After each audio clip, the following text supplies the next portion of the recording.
बात करने के लिए तैयार हूँ, सबसे समझौता करने के लिए तैयार हूँ। मेरे ऊपर कातलाना हमला हुआ, मुझे पता है किस किसने हमला किया, मैं माफ करने के लिए तैयार हूँ। मुल्क की खातिर पॉलिटिशियन सबसे बातचीत करता है, पॉलिटिशियन किसी से कुटी नहीं करता। जो लोग मुल्क का पैसा चोरी करते हैं, आप उनके साथ कैसे समझौता कर सकते? जनरल बाजवा ने कहा कि इनको एनआरओ दे दो, मैं एनआरओ नहीं दे सकता क्योंकि मेरा पैसा उन्होंने नहीं चोरी किया, पैसा अवाम का चोरी किया है। मैं कौन होता हूं कि अवाम का पैसा उनको माफ कर दूं?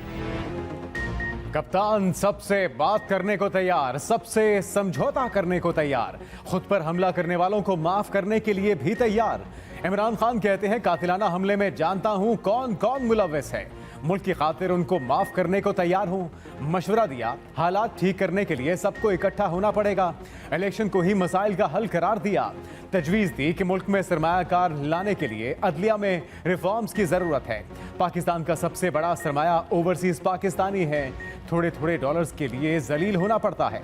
इल्ज़ाम लगाया मुझे जनरल बाजवा ने एनआरओ देने के लिए कहा, जवाब दिया उन्होंने मेरा नहीं अवाम का पैसा चोरी किया। मैं कौन होता हूँ अवाम के पैसे पर एनआरओ देने वाला? इमरान खान का इंतखाबी जलसों का भी ऐलान, हफ्ते को पहला जलसा होगा, अपने ऊपर हमले का खदशा भी जाहिर कर दिया। वाज़े किया इस बार खुद टिकट्स दूंगा, पिछली बार पता चला हमारे टिकट्स बिके हैं। इमरान खान की तकरीर 40 अजला में वीडियो लिंक पर दिखाई गई। मरियम नवाज की तोपों का रुख इमरान खान की तरफ, एक बार फिर ताबड़तोड़ लफ्जी वार। कहा ईमानदारी का ट्रक ड्राइवरों समेत पकड़ा जा चुका, इल्जाम लगाने वाले आज मुंह छुपाते फिरते हैं, पुतली तमाशा करने वाले घरों में कैद हो चुके। गुजरांवाला में पार्टी इजलास से गुफ्तगू में ये भी कहा, साजिशियों की साजिश है, मैशत ना संभले, मुश्किल मुआशी हालात में डूबा मुल्क पहली बार हमें नहीं मिला। जब मुल्क मसाइल में डूबता है तब नवाज और शहबाज को आना पड़ता है।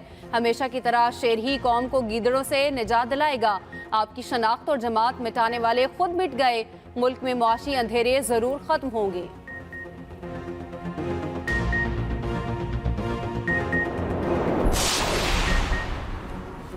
महंगाई ने हज भी ख्वाब बना दिया, डॉलर बढ़ने से खर्चा 12 लाख तक जा पहुंचा। डॉलर में रकम देने वाला बगैर कुरानंदाजी हज करेगा, रुपए में रकम जमा करने वालों की कुरानंदाजी होगी। निजी हज के किरायों का ऐलान डॉलर में कर दिया गया। साउथ रेंज के लिए किराया 870 से 1180 डॉलर तक मुकर्रर। नॉर्थ रीजन के लिए किराया 910 से लेकर 1220 डॉलर तक होगा। सरकारी हज स्कीम की दरखास्त वसूली 13 मार्च से शुरू होने का इम्कान। हुकूमत का स्पॉन्सरशिप हज स्कीम का कोटा 50% मुकर्रर करने का फैसला। बकिया 50% कोटा सरकारी और निजी हज स्कीम के लिए मुख्तस होगा। हज स्पॉन्सरशिप स्कीम सिर्फ बैरून मुल्क मुकीम पाकिस्तानियों के लिए है। गैर मुल्की ज़र मुबादला भिजवाने वाले पाकिस्तानी स्कीम से फ़ायदा उठा सकेंगे। रेगुलर हज स्कीम के तहत ख्वाहिशमंद बैंकों में दरखास्तें जमा कराएंगे। काबीना से मंजूरी मिलते ही वज़ीर मज़हबी उमूर हज दरखास्तों का ऐलान करेंगे। रवां साल 1,79,000 से ज़ायद पाकिस्तानियों की रवानगी मुतवक्के। हज परवाज़ें 21 मई से 2 अगस्त तक जारी।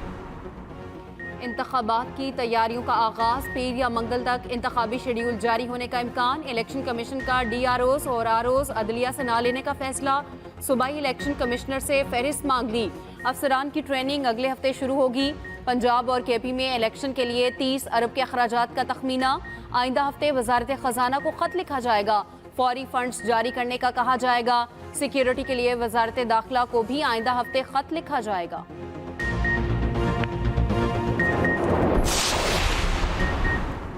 खैबर पख्तूनख्वा में आम इंतखाबात की तारीख क्या, गवर्नर KP ने अभी तक इलेक्शन कमीशन का खत ही ना देखा।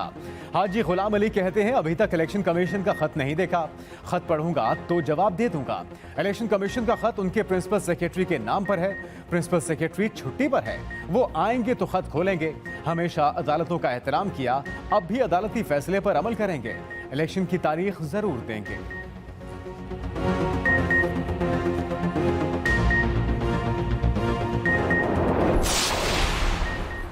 लेफ्टिनेंट जनरल रिटायर्ड नज़ीर अहमद चेयरमैन नैब तैनात। वज़ीर आज़म ने चेयरमैन नैब की तकर्री कर दी, नोटिफिकेशन भी जारी। वज़ीर आज़म और अपोजिशन लीडर में इत्तफाक राय के बाद तैनाती की मंजूरी दी गई।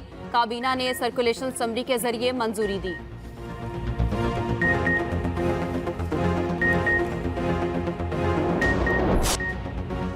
ये हफ्ता भी गरीबों पर भारी गुजरा। एक हफ्ते में 32 अशिया ज़रूरिया की कीमतों में इजाफा। इदारा शुमारियात के मुताबिक हफ्तावार महंगाई की मजमूई शरह 41% से तजावुज़ कर गई। सबसे ज़्यादा मुतवसत तबका मुतासिर हुआ। आटा, दूध, चीनी, दालें, मटन, घी, चावल, नमक की कीमतें बढ़ी। 9 अशिया की कीमतों में कमी हुई। 10 की कीमतों में इस्तेहकाम रहा।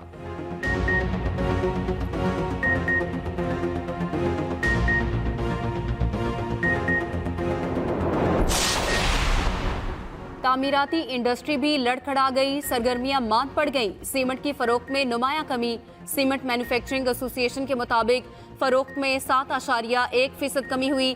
सीमेंट की एक्सपोर्ट में 10.96% इजाफा हुआ।